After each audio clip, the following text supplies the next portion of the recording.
औखी कड़ी न देखन देई, अपना बिरद संभाले। हाथ दे राखे अपने को, सास सास प्रतिपाले। प्रभ स्यो लाग रहो मेरा चीत, आद अंत प्रभ सदा सहाई। तन हमारा मीत, रहाओ मन बिलास पे साहिब के। अचरज देख बढ़ाई, हर सिमर सिमर आनंद कर नानक। प्रभ पूरन पैज रखाई। वाहिगुरु जी का खालसा, वाहिगुरु जी की फतेह। मनुख इस सृष्टि पर आकर जो भी कार्य करता है, मुख से जो भी बोलता है, कानों से जो भी सुनता है, अपने हाथों से जो भी काम करता है, अपने पैरों से जहाँ भी चलकर जाता है, मन से जो भी सोचता है, आँखों से जो भी देखता है, वो सभी उसके कर्म बन जाते हैं। ये सभी कुछ कर्मों का ही तो खेल है। हमें ये मानुष देह मिली, वो भी हमारे पिछले किए हुए अच्छे कर्मों का फल है। कई बार हम देखते हैं कि संसार में कोई बच्चा पैदा होता है, वो बहुत ही अमीर घर में पैदा होता है। हम यही कहते हैं, इस बच्चे ने क्या नसीब पाया है, जो उसे पैदा होते ही इतना कुछ मिल गया। और एक हम हैं जिसे कुछ ना मिल पाया। और कई बार तो ऐसा होता है कि संसार में कोई बच्चा पैदा होता है, वो बहुत ही गरीब घर में जाता है। उस बच्चे के नसीब में दूध तक नहीं होता। कई बार तो देखने में आता है, बच्चा पैदा होते ही अपने माँ बाप को गवा देता है और अकेले ही सारा जीवन दुख झेलता है, मेहनत मुशक्क़त करता है। इंसान के साथ इस संसार में जो कुछ हो रहा है, वो उसी का बीजा हुआ है। जो कर्म उसने अपने पिछले जन्मों में किए हैं, उसी का वो फल भोग रहा है।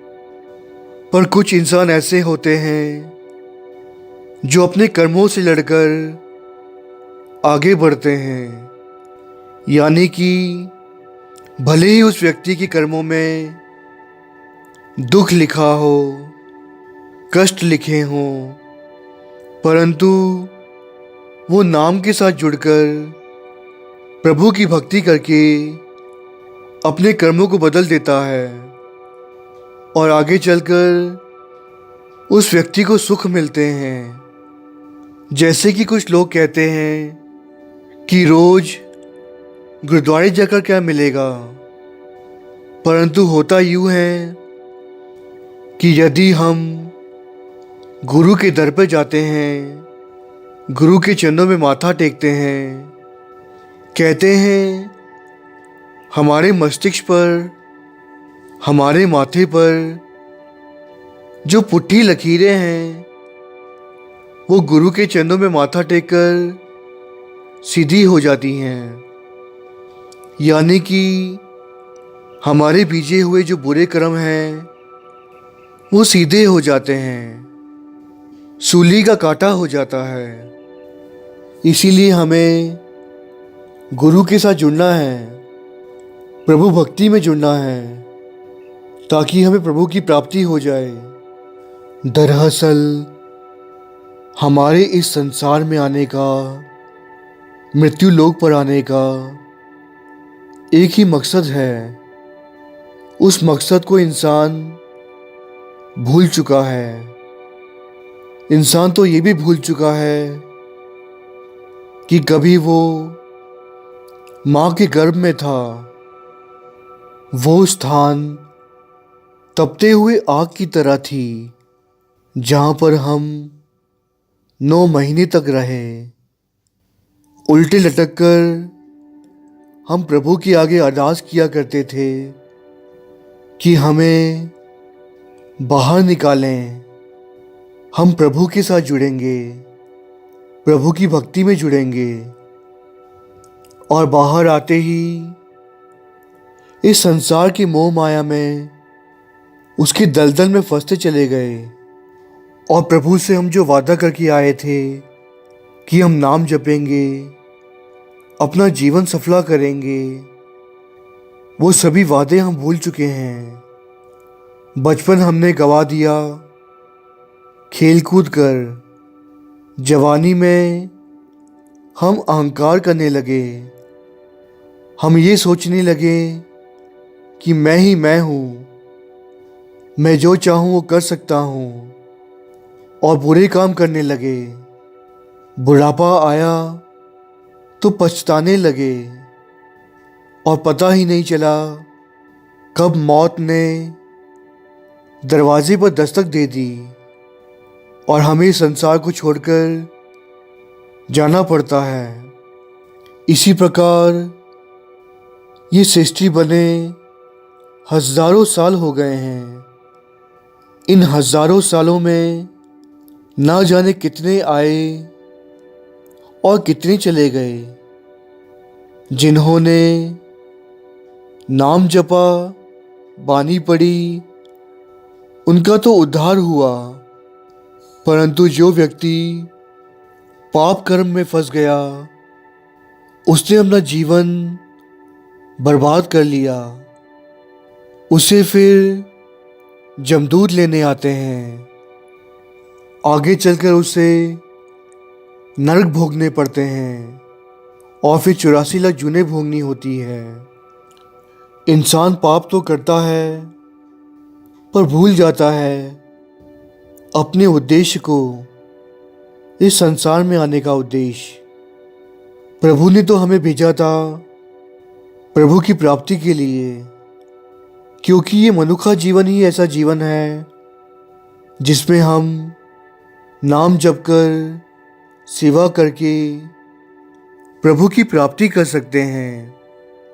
मनुष्य देह के अलावा और कई जूने हैं, जैसे कि जानवरों की जूनें, पशु पक्षी की जूनें, पेड़ पौधों की जूनें, और यहाँ तक कि पहाड़ की भी जून होती है।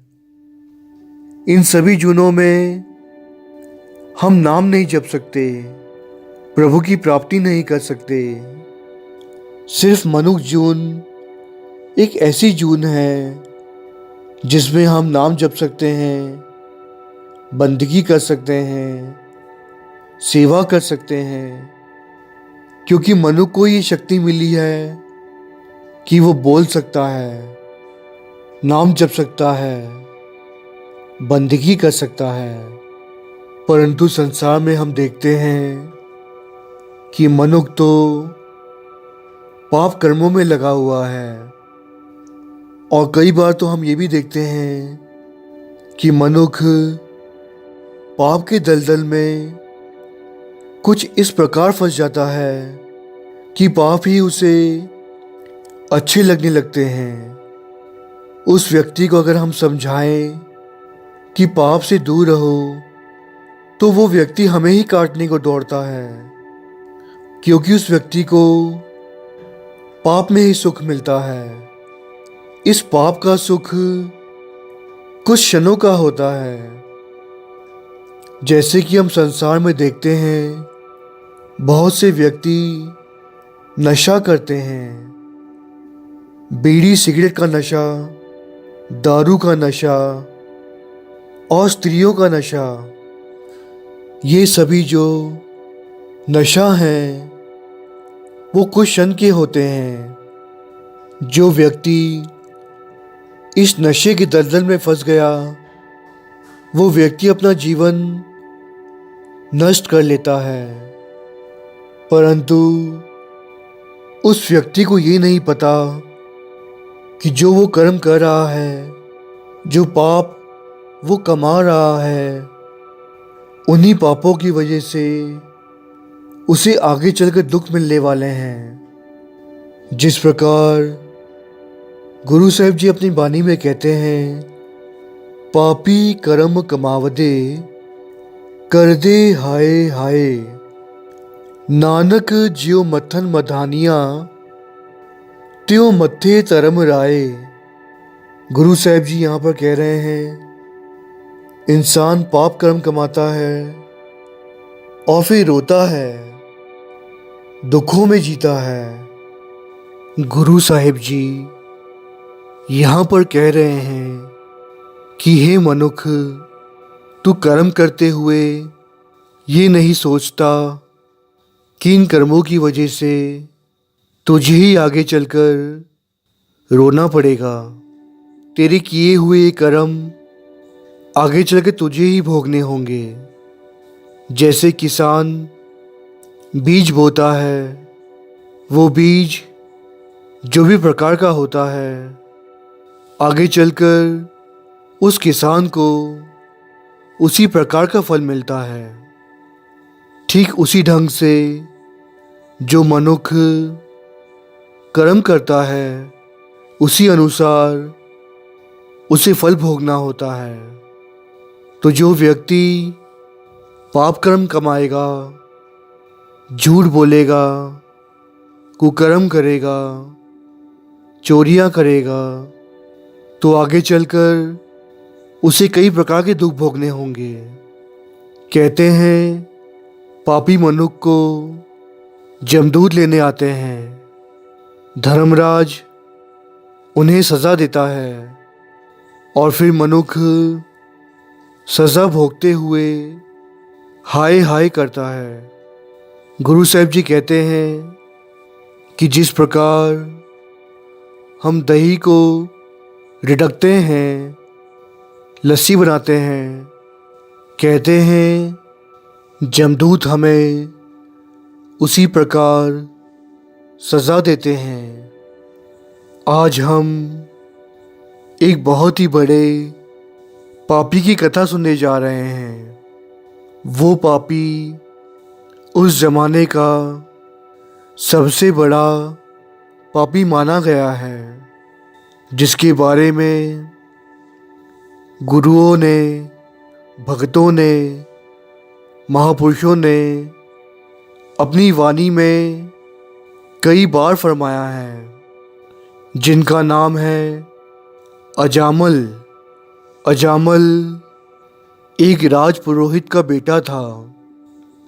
वो राजपुरोहित जिसकी संसार में बहुत उपमा थी। अजामल एक राजघराने में पैदा हुआ। घर में किसी प्रकार की कोई कमी नहीं थी। जिस प्रकार हम संसार में देखते हैं कि अमीरों के बच्चे कई बार बिगड़ जाते हैं, क्योंकि उन्हें पैसे कमाने की चिंता नहीं होती, घर में धन की कमी नहीं होती। और कई बार तो देखने में आता है कि गरीबों के बच्चे भी गलत राह पर चल पड़ते हैं। ये तो अपने अपने कर्मों का हिसाब है और अपना अपना भाग्य है। कहते हैं, जैसे ही अजामल 5 साल के हुए, उनके पिता ने उन्हें गुरुकुल में गुरु के पास भेज दिया ताकि वे उच्च विद्या प्राप्त कर सकें और बड़े होकर अपने पिता की तरह राजपुरोहित बन सकें। कहते हैं अजामल बचपन से ही बहुत ही बुद्धिमान थे। जो उन्हें पाठ पढ़ाया जाता था, जो भी सिखाया जाता था, वे उन्हें तुरंत ही याद कर लेते थे। हर गुरु को अपना बुद्धिमान शिष्य बहुत ही प्यारा लगता है। हर गुरु चाहता है कि उसका शिष्य बुद्धिमान हो, जो उसका नाम रोशन कर सके। अजामल के कंठ में सरस्वती बसती थी। उसका कंठ बहुत ही सुरीला था और वे हमेशा ही मीठे बोल बोला करता था। और अजामल अपने गुरु का प्रिय शिष्य था। वे अपने गुरु का बहुत ही आदर किया करता था, सम्मान किया करता था, उनकी हर बात माना करता था। आज भी हम संसार में देखते हैं कि बच्चे अपने माँ बाप से ज़्यादा अपने टीचर्स को प्यार करते हैं, उनकी हर बात मानते हैं, क्योंकि गुरु ही हमें सच्ची राह बताता है और सही जीवन जीने का मकसद बताता है। इसी प्रकार दिन बीतते गए और अजामल ने 10 वर्षों में ही 20 वर्षों की शिक्षा प्राप्त कर ली, क्योंकि वे बहुत ही बुद्धिमान थे। बड़े बड़े ब्राह्मण, बड़े बड़े विद्वान उन्हें मिलने आते थे और उनकी बुद्धिमानी की प्रशंसा किया करते थे। अक्सर ये देखने में आता है कि जिस व्यक्ति की ज़्यादा प्रशंसा हो तो वो डोल जाता है, घमंड में आ जाता है और अहंकार करने लगता है। और ये अहंकार ही तो है जो मनुष्य को बर्बाद कर देता है, क्योंकि अहंकारी मनुष्य सामने वाले व्यक्ति को कुछ समझता ही नहीं है और अपने आप को ही हमेशा बड़ा मानता है और अपने मन की करता है। ऐसा ही कुछ अजामल के साथ हुआ। अजामल ने अपने गुरु के पास आकर पूछा कि हे गुरुदेव, मेरी शिक्षा अब कितनी बाकी बची है, मुझे और कितना पढ़ना होगा। गुरु ने उत्तर दिया, अभी कुछ 5 साल और लगेंगे, जिसमें आपको चारों वेद, उपनिषद सभी कुछ याद हो जाएंगे और आप जल्द ही राजपुरोहित बन जाएंगे। कहते हैं अजामल अहंकार में था। वो चाहता था कि उसकी बाकी की विद्या जल्द से जल्द समाप्त हो जाए। गुरु ने उसकी आंखों में ये सभी कुछ पढ़ लिया था और वे समझ गए थे कि अजामल अब जवान हो रहा है। इस अवस्था में यदि वो संभल गया तो आगे चलकर वो बहुत बड़ा महापंडित बन जाएगा, राज्य का राजपुरोहित बन जाएगा।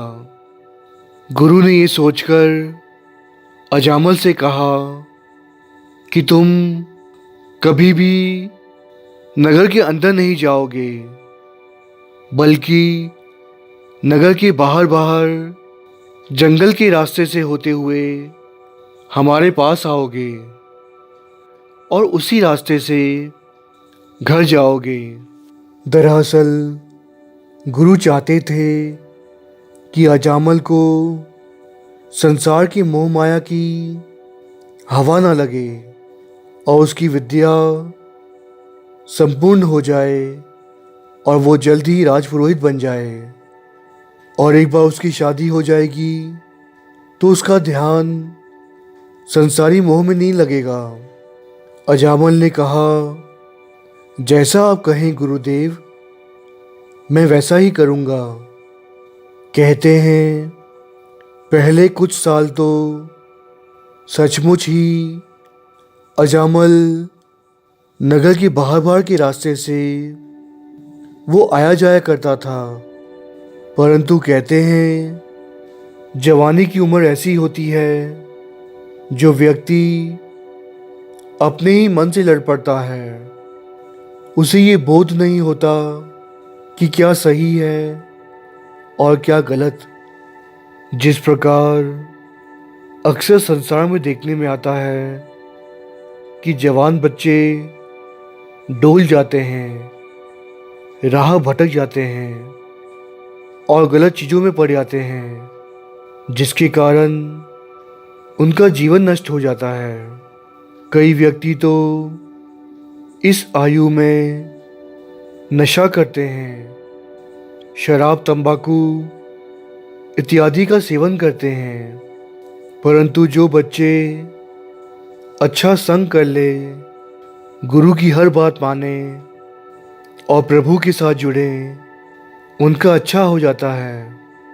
इसी प्रकार कहते हैं एक बार अजामल ने सोचा कि क्यों ना नगर के अंदर जाया जाए, देखा जाए कि क्यों गुरु हमें रोकते हैं।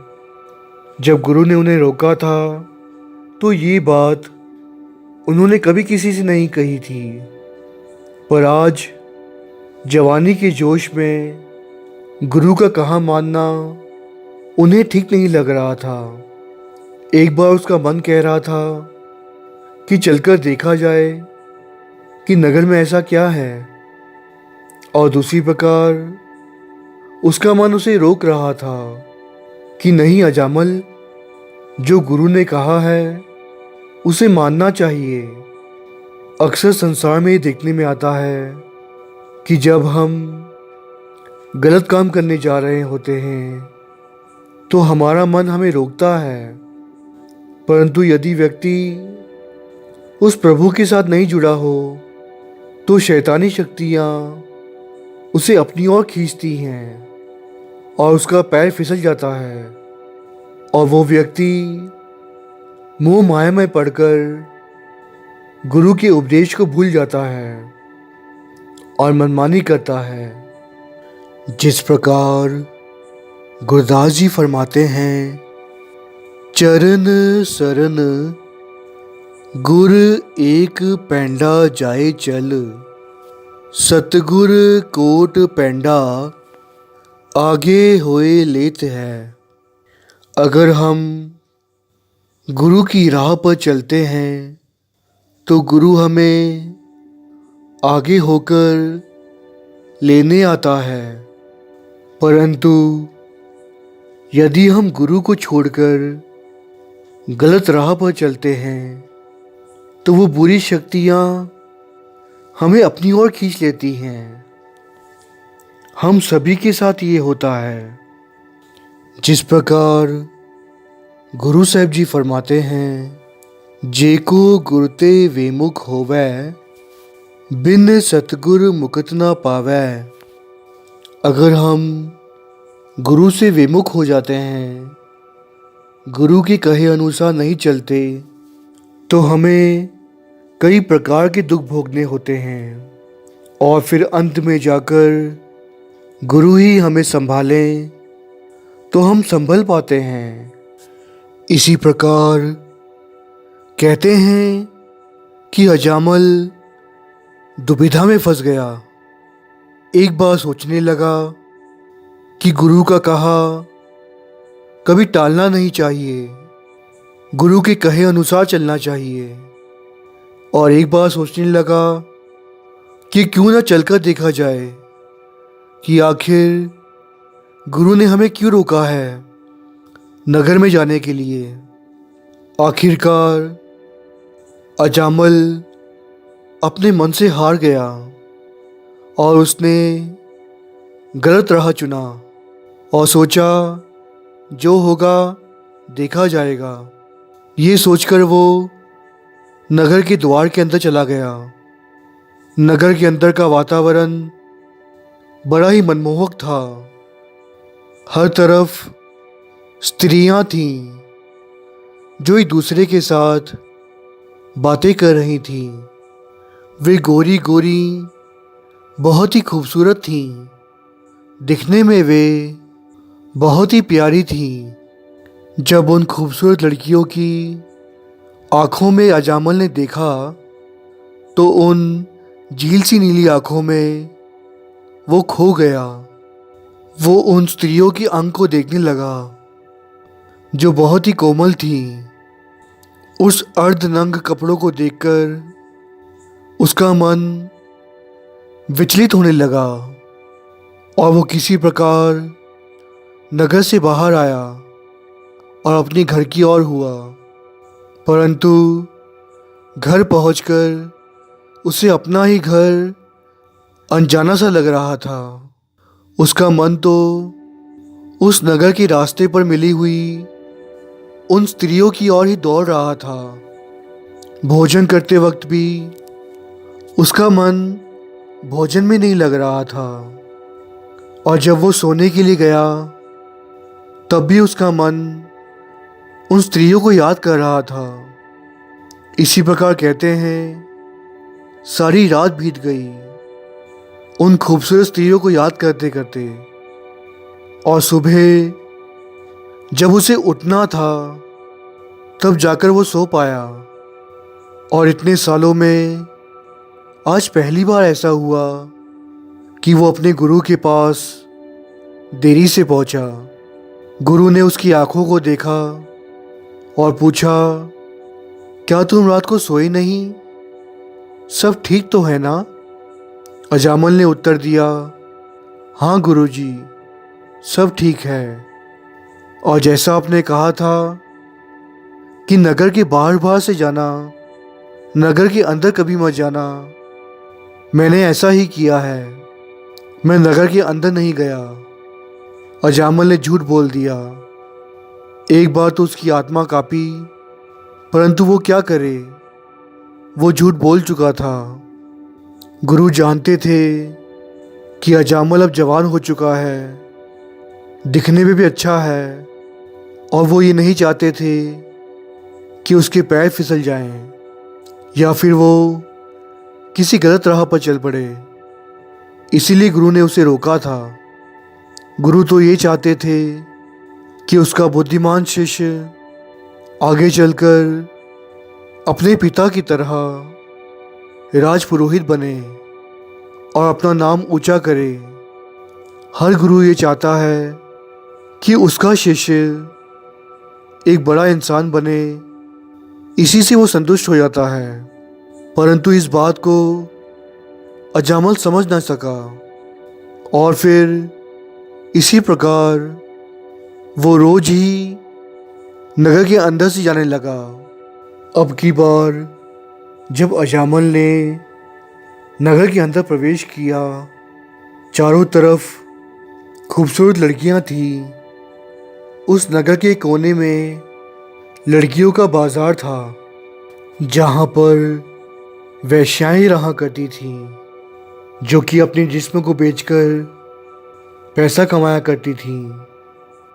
और अजामल जवान था, नासमझ था, अच्छे बुरे की उसे सोची ना थी।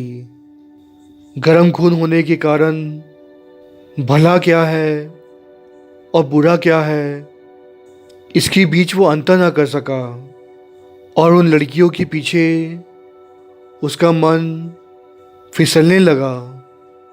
इसी बीच कहते हैं एक बहुत ही खूबसूरत वेश्या ने आकर उसका हाथ पकड़ लिया और उसे अपने साथ अपने कमरे में ले गई। अजामल काम वासना के अधीन हो चुका था। वो उसके साथ अंदर चला गया और बातें करने के उपरांत वो भोग विलास में लग गया जिसका उसे कोई पछतावा नहीं था। और आधी रात को वो वहाँ से निकलकर अपने घर की ओर हुआ। और रास्ते पर चलते हुए वो उन स्त्रियों को ही याद कर रहा था। मैं माफ़ी चाहूँगा कि मैं ऐसी बातें गुरु घर में कर रहा हूँ, परंतु ये साखी है जिसका उल्लेख कई भक्तों ने अपने ग्रंथों में किया है।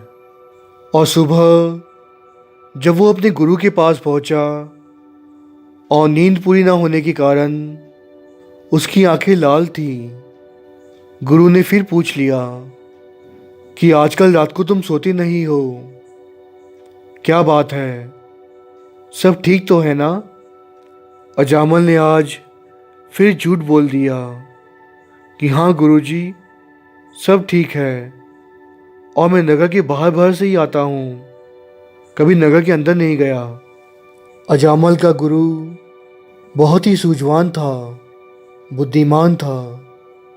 शाम को जब अजामल अपनी घर की ओर रवाना हुआ तो कहते हैं अजामल के गुरु उसका पीछा करते करते नगर के द्वार तक पहुंच गए। और ये क्या, गुरु ने आज देख लिया कि अजामल तो नगर के अंदर चला गया है, और यहाँ तक ही नहीं, वो तो एक वेश्या के घर पर चला गया है। ये सब देखकर गुरु को बहुत दुख हुआ, क्योंकि उनका शिष्य अजामल एक बहुत ही बुद्धिमान व्यक्ति था और हर गुरु को आशा होती है कि उसका बुद्धिमान शिष्य आगे चलकर उसका नाम रोशन करे और खूब प्रगति करे। परंतु आज अजामल को देखकर उनका सर शर्म से झुक गया था। वे किसी प्रकार संभलते हुए अपने आश्रम में जा पहुंचे। और अगले दिन सुबह जब अजामल फिर से देरी से आया तो गुरु ने उसे कह दिया कि तुम्हारा पाठ यहीं पूरा हुआ, अब तुम्हें आगे पढ़ने की आवश्यकता नहीं है, तुम हमेशा के लिए जा सकते हो और फिर कभी इस दर पर वापस मत लौटना। ये सब सुनकर अजामल वहाँ से चला गया। नारी के मोह में वो इतना फंस चुका था कि अच्छे बुरे की पहचान वो कर ही नहीं पा रहा था। और कहते हैं अगले ही दिन जाकर अजामल के गुरु ने अजामल के पिता से बात की, उन्हें समझाया कि जितनी जल्दी हो सके अजामल का विवाह कर दें। अब उसका ज़्यादा दिन तक अविवाहित रहना ठीक नहीं है। यदि अजामल ज़्यादा दिन तक कुंवारा रहा तो वो बर्बाद हो सकता है। अजामल के पिता एक बहुत बड़े महापंडित, राजपुरोहित और राजा के सलाहकार थे। उनके लिए अजामल की शादी करना कोई बड़ी बात नहीं थी। कुछ ही दिनों में उन्होंने अजामल की शादी कर दी। और कहते हैं अजामल की पत्नी बहुत ही खूबसूरत, सुशील, घरेलू और संस्कारी थी, जिसने आते ही घर को संभाल लिया था। परंतु अजामल का मन किसी एक स्त्री के साथ अब कहाँ टिकने वाला था। उसका मन तो नारियों के मोह में अटका था, फंसा हुआ था। कहते हैं शादी के बाद भी अजामल उस नगर के अंदर वेश्याओं के पास जाया करता था और अपनी काम की पूर्ति किया करता था। अजामल को इतनी अच्छी पत्नी मिलने के बावजूद भी वो वेश्याओं की दर पर अब भी जाता आता रहा। इस दुख को अजामल के पिता सहा ना सके और वे चल बसे। उसके बाद राजपुरोहित का पद अजामल को आसानी से मिल गया और अब बात हद से बढ़ चुकी थी। धीरे धीरे करके सभी नगरवासियों को ये पता चलता जा रहा था कि अजामल एक राजपुरोहित का बेटा है और इस प्रकार की हरकतें कर रहा है। इसके कारण सारे राज्य का नाम खराब हो रहा था और आगे चलकर जब इस बात का पता उस राज्य के राजा को पड़ा तो राजा बहुत ही क्रोधित हुआ। उसने अजामल को अपने पास बुलाया और उससे पूछा कि अजामल, अब तुम राजपुरोहित हो, राजपंडित हो, महापंडित हो, परंतु लोग तुम्हारे बारे में उल्टी सीधी बातें कर रहे हैं और मैं ये जानना चाहता हूँ कि वो सही है या गलत। कहीं वो अफवाह है या उन बातों में सच्चाई है। कहते हैं राजा ने अजामल से पूछा कि क्या तुम वेश्याओं के दर पर जाते हो, मदिरा पान करते हो, वहाँ जाकर रंगरलियाँ मनाते हो। अजामल ने सच कह दिया, हाँ महाराज, मैं जाता हूँ। राजा ने कहा, परंतु अब तुम राजपुरोहित हो, अगर तुम ही इस प्रकार की हरकतें करोगे तो बाकी लोग क्या करेंगे? बाकी लोगों के लिए तो तुम एक उदाहरण हो। राजपुरोहित होने के नाते लोग तुमसे सीखते हैं और यदि तुम ही इस प्रकार के काम करोगे तो बाकी लोग क्या करेंगे? क्या तुमने कभी सोचा है कि तुम्हारे ऐसा करने से बाकी लोगों पर कितना असर पड़ सकता है? राजा जो था वो अजामल के पिता की उम्र का था और बहुत ही समझदार था। वो जानता था कि अजामल बुरी संगत में फंस चुका है, पाप के दलदल में वो बुरी तरह से फंस चुका है। राजा ने अजामल को समझाते हुए कहा कि तुम उस वेश्या को छोड़ दो, इसी में तुम्हारी भलाई है और सब कुछ भूल जाओ और आज के बाद ऐसी जगहों पर जाना छोड़ दो।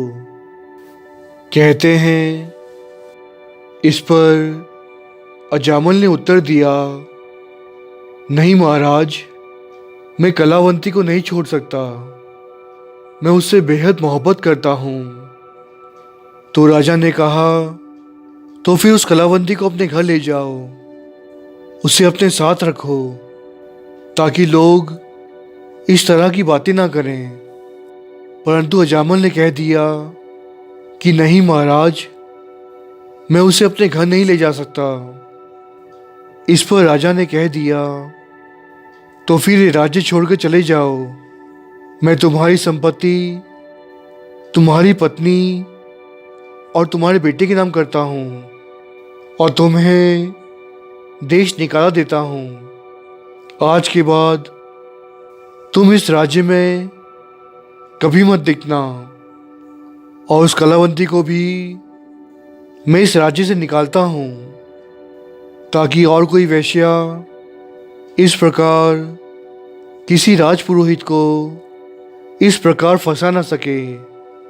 कहते हैं राजा के सिपाहियों ने अजामल को धक्के मारकर निकाल दिया। राज्य के मंत्री हैरान थे राजा के इस ऐलान पर, परंतु वे कुछ ना कर सके। यहाँ तक कि नगरवासी भी अजामल को समझा ना सके। राजा की इस ऐलान को सुनकर अजामल की पत्नी बहुत दुखी हुई, परंतु वो चाहकर भी कुछ ना कर सकी। अजामल और उस वेश्या कलावंती को राज्य छोड़कर जाना पड़ा। वे दोनों ही जंगल में भटकने लगे। खाने को कुछ ना मिला तो चिड़िया, बटेर इत्यादि मारकर खाने लगे। अजामल कहाँ एक राजपुरोहित का बेटा था, महापंडित था, बुद्धिमान था, परंतु स्त्रियों के मोह में फंसकर उसने अपना सारा जीवन नष्ट कर दिया। अजामल अब संसार में महापापी के नाम से मशहूर हुआ। लोग उसे पापी कहा करते थे, अजामल पापी, क्योंकि पहले तो उसने गुरु की आज्ञा का उल्लंघन किया, जो कि एक महापाप है। दूसरा, उसने पराई स्त्री गमन की, उसका जूठा भोजन खाया, भोग विलास किए। उपरंत उसने गुरु को झूठ बोला। इस प्रकार के कई पाप किए उसने, और आखिरकार अपनी पत्नी को छोड़कर उसने एक वेश्या को अपनाया, जिसके कारण लोग उसे अजामल पापी कहने लगे। परंतु अजामल को अब भी कोई फर्क ना पड़ा। वो तो उस वेश्या के प्यार में पड़कर प्रभु से भी दूर हो गया था और अपनी काम वासना की पूर्ति कर रहा था। भोग विलास में पड़कर कहते हैं उसके 6 बच्चे हो गए। घर में अत की गरीबी थी, खाने को 2 वक्त का भोजन भी नहीं था और कोई सहारा भी नहीं था, कोई कमाई नहीं थी। अब तो ये हाल हो गया था कि अजामल के पास अपने अंग ढकने को कपड़ा भी नहीं था। वो ऐसे ही नग्न फिरा करता था, बस चिड़िया और बटेर का शिकार किया करता और अपने परिवार का पेट पाला करता था। इसी प्रकार दिन बीतते जा रहे थे। परंतु कहते हैं कि मनुष्य के जीवन में जब दुख आता है और सामने सिर्फ अंधेरा दिखाई देता है, रोशनी की कोई किरण दिखाई नहीं पड़ती, तब जाकर उसे प्रभु याद आते हैं, परमेश्वर याद आते हैं। अजामल को अब पछतावा हो रहा था। वो अब समझ गया था कि उसने जो कुछ भी किया है वो गलत है। आज अगर उसने सही ढंग से शिक्षा प्राप्त की होती तो आज वो महापंडित होता, राजपुरोहित होता, ना कि इस प्रकार दर दर भटक रहा होता। अजामल को अपने किए पर बहुत दुख हो रहा था और इस दुख की अवस्था में अजामल को अपने गुरु की याद आई और वो सीधे अपने गुरु के आश्रम में जा पहुंचा। जाकर उनसे माफ़ी मांगी, परंतु अब हालात इतने बिगड़ चुके थे, इतना बुरा कर चुका था अजामल कि अब पीछे मुड़कर देखना बहुत ही कठिन था। गुरु तो हमेशा ही अपने शिष्य को माफ़ कर देते हैं और हमेशा ही सही ढंग से जीने का रास्ता बताते हैं। अजामल ने गुरु को सारी बात बताई कि इन वर्षों में उसके साथ कैसे कैसी बातें हुई। उसने अपनी ज़िंदगी नरक से बदतर बिताई है।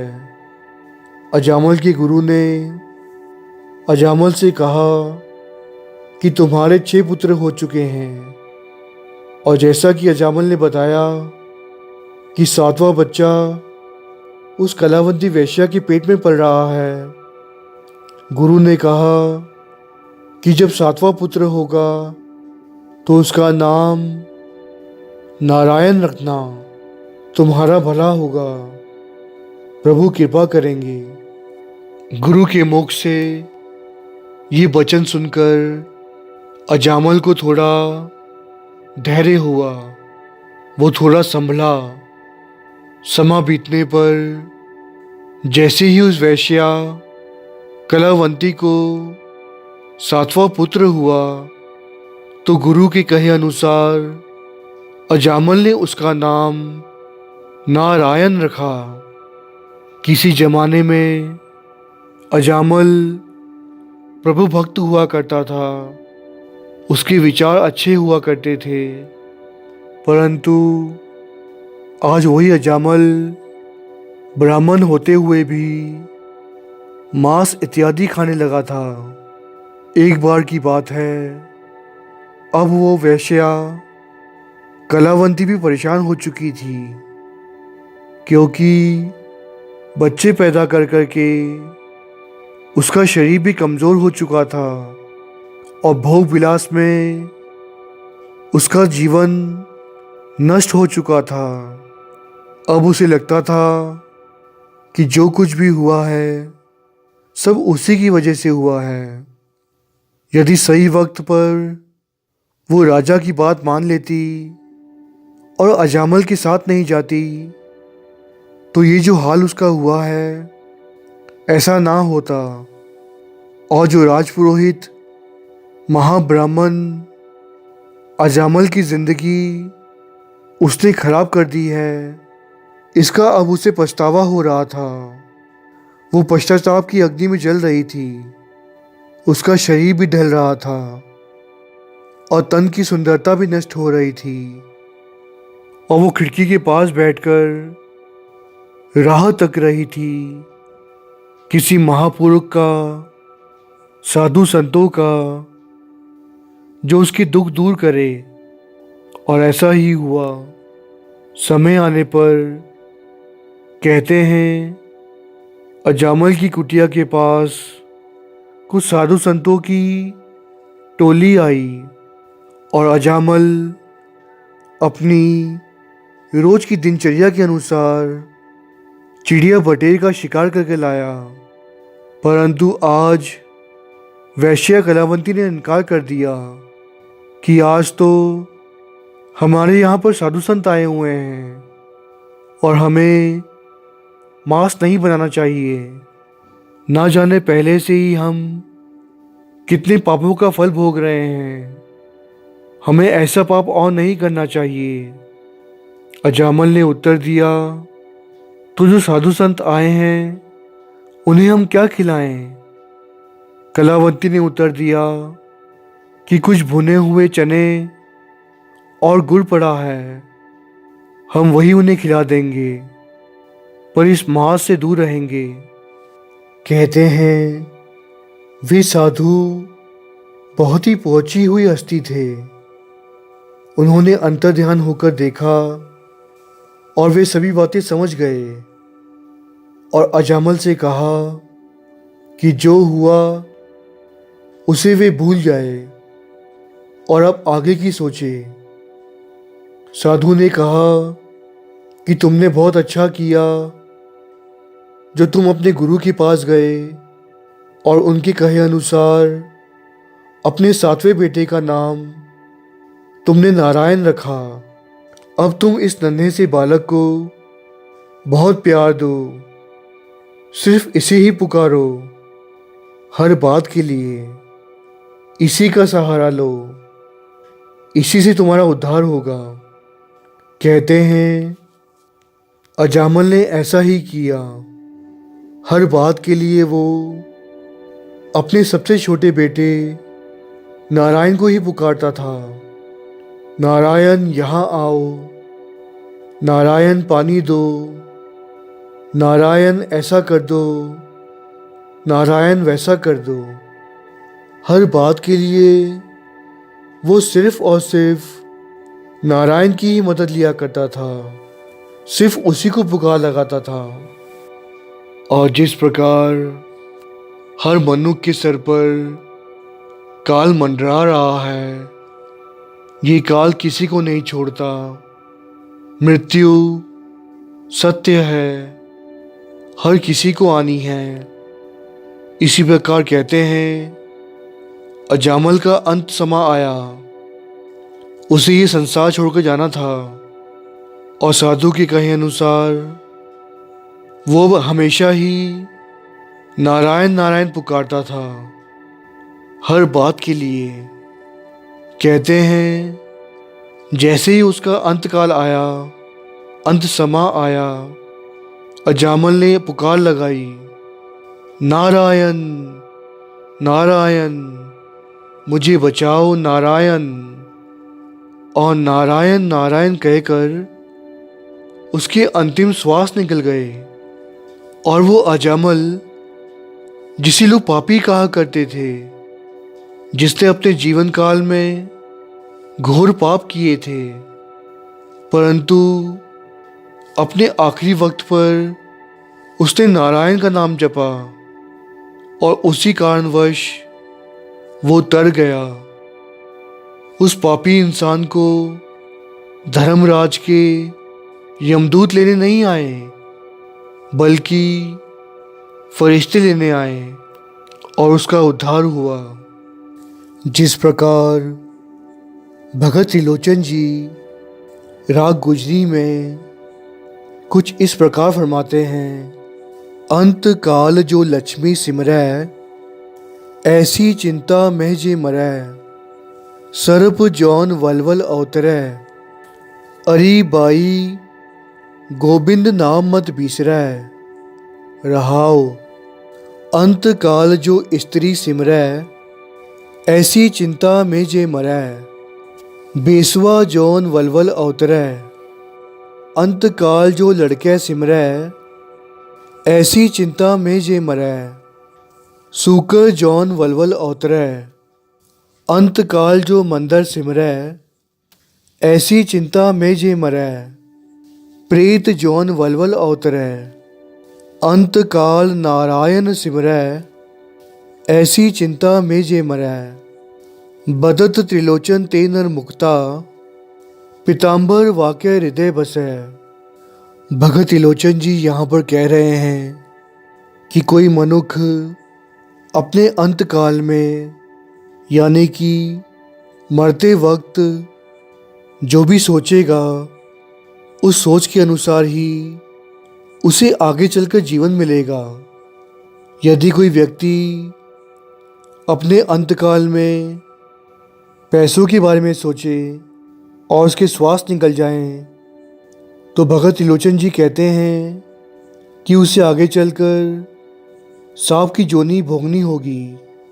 इसीलिए है भाई, तू उस प्रभु के नाम को मत बिसरना और अंतकाल में अपने आखिरी वक्त पर यदि कोई व्यक्ति किसी स्त्री के बारे में सोचे, तो आगे चलकर उसे बेसुआ की जोन मिलती है।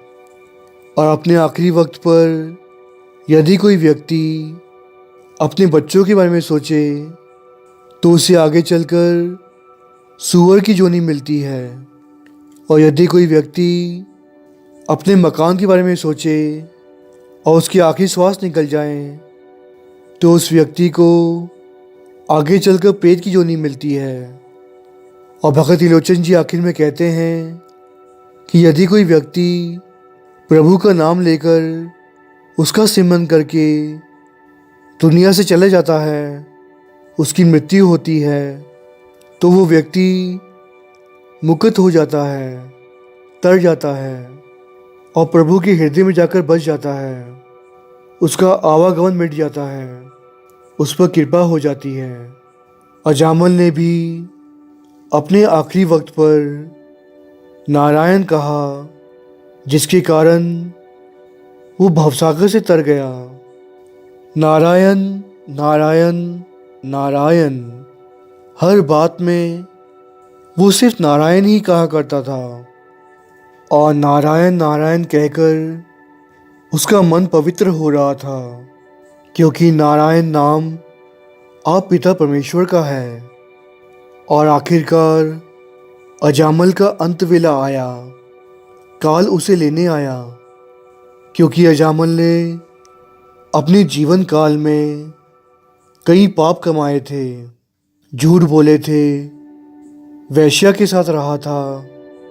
अजामल ने तो कई कुकर्म किए थे, परंतु अपने अंत काल में उसने नारायण को पुकारा और यमराज के भेजे हुए यमदूत पीछे हट गए और परमेश्वर के फरिश्ते उसकी आत्मा को ले गए।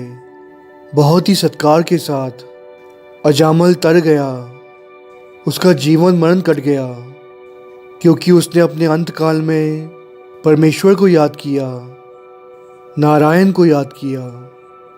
भले ही वो नाम उसके बेटे का था, परंतु नारायण का नाम लेकर, प्रभु का जाप जप कर अजामल का उद्धार हो गया, उसे प्रभु की प्राप्ति हो गई।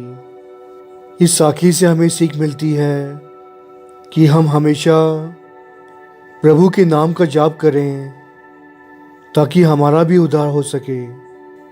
धन्य है अजामल जिन्होंने इतने पाप कमाने के बावजूद भी उन्हें एक अच्छी राह मिली और वे नारायण का जाप करके तर गए। इसी कारणवश गुरुओं ने, भक्तों ने अपनी वाणी में कई बार अजामल का नाम लिया है।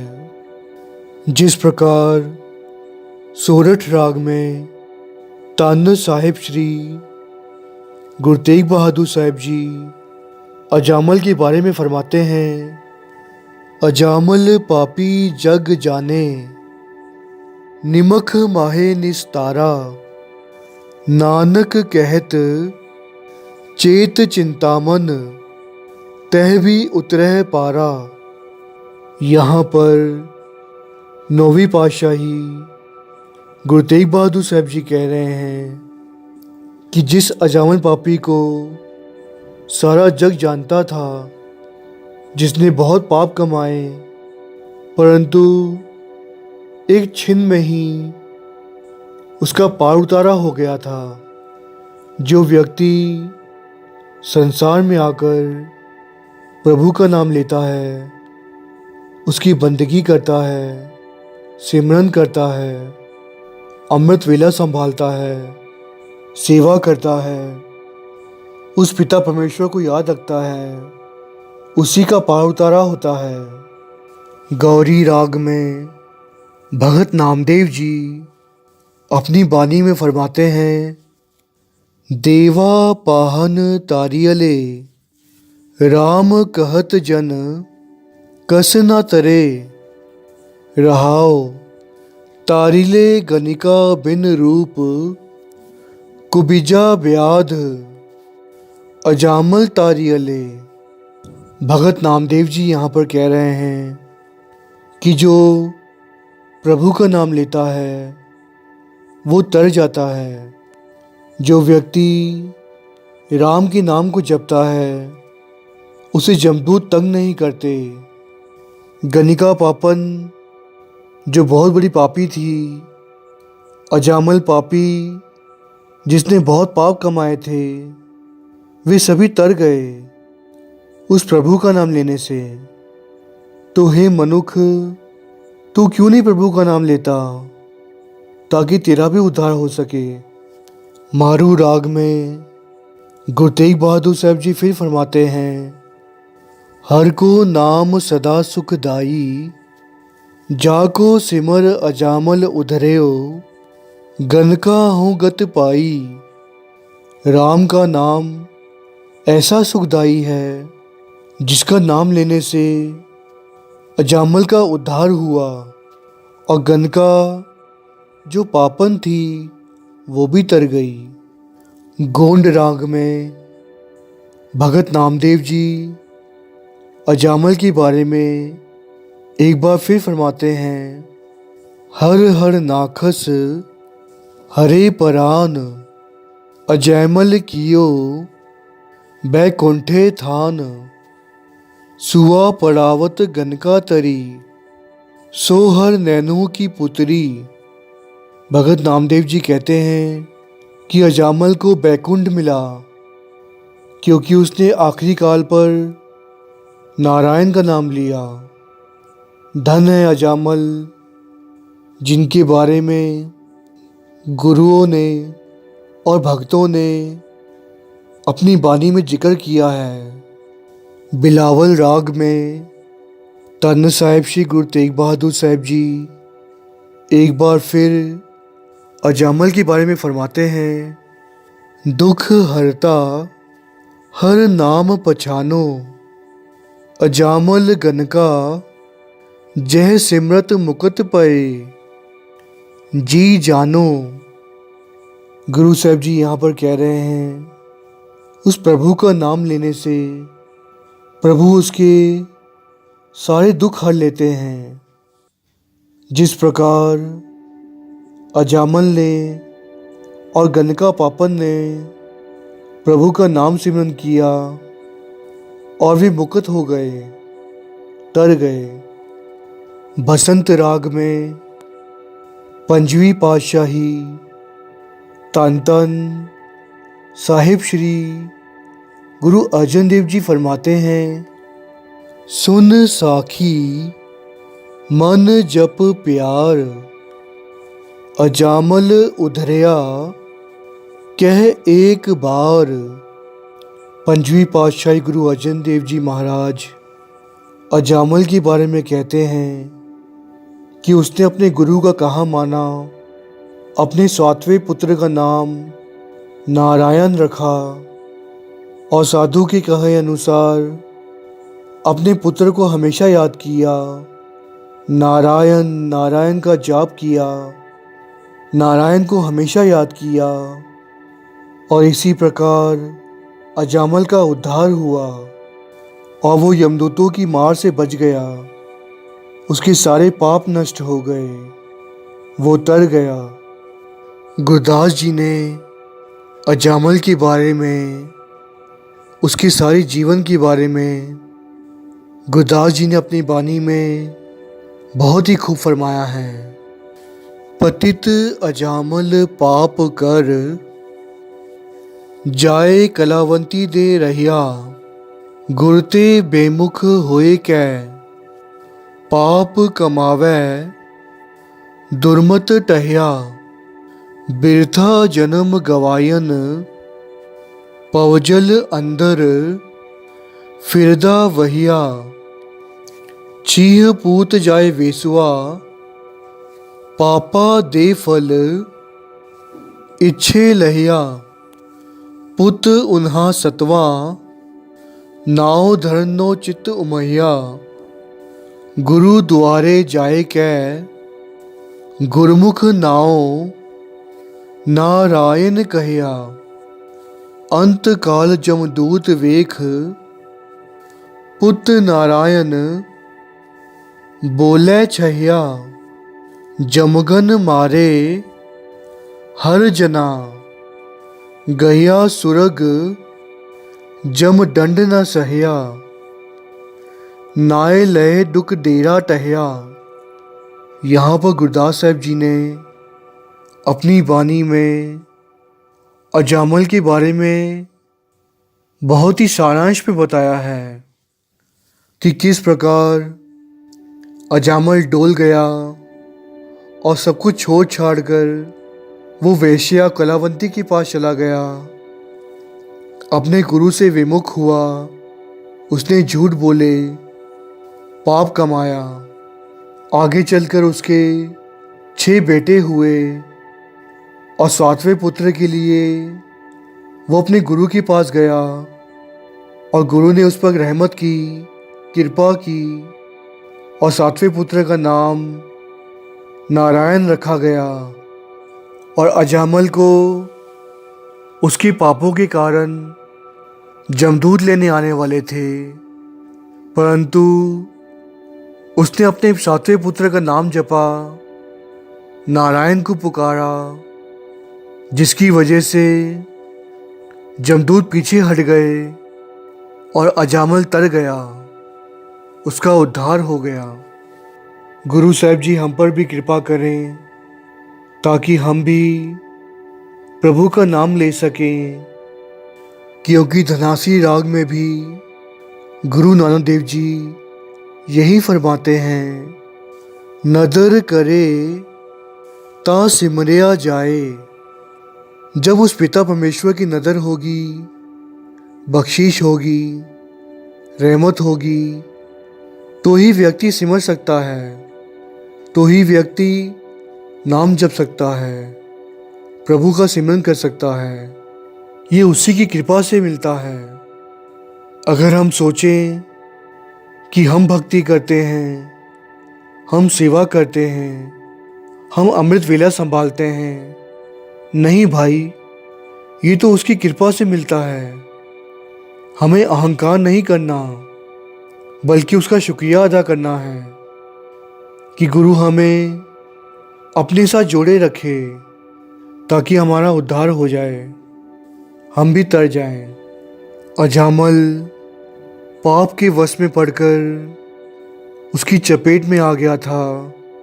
इसी कारणवश उसने इतने पाप कमाए। इसीलिए गुरु अर्जन देव जी फरमाते हैं, हे कामंग नरक विश्रामंग बहु जोनि परमने हैं। ये काम इंसान को नरक की राह पर ले चलता है, जिसके कारण मनुष्य को 84 लाख योनियां भोगनी होती है। इतना बुरा है ये काम। ये जो इंसान के 5 विकार हैं, काम, क्रोध, लोभ, मोह, अहंकार, इन सभी 5 विकारों में से काम को ही सबसे प्रबल माना गया है, सबसे बड़ा काम को ही माना गया है। क्योंकि इंसान क्रोध से बच सकता है, लोभ से बच सकता है, अहंकार से बच सकता है, पर ये जो काम है उससे बचना बहुत मुश्किल है। गुरु ही हम सब पर कृपा करें, रहमत करें कि हम इस काम से बच सकें, ताकि हमें 84 लाख योनियां ना भोगनी पड़े। अवर उपदेश आप ना करे, आवत जावत जन्मे मरै। इस महावाक्य अनुसार गुरु साहब जी कृपा करें कि जो मैं आपको बता रहा हूँ उस रास्ते पर मैं खुद भी चल सकूं, ताकि मेरा भी उद्धार हो सके। विच संगत हर प्रभ वसै जियो, साथ संगत असीस बख्शो कि दास आपकी इसी प्रकार सेवा करता रहे और भवसागर से पार लंघ जाए। दास को 84 लाख जोनियां ना भोगनी पड़े, दास का पार उतारा हो जाए। इतनी असीस बख्शना। कथा करते हुए आप जी की अनजान दास से कई प्रकार की भूलें हो गई हैं। साथ संगत कृपा करो, पुल्ला बख्शो, फतेह का जवाब फतेह में दें। वाहिगुरु जी का खालसा, वाहिगुरु जी की फतेह।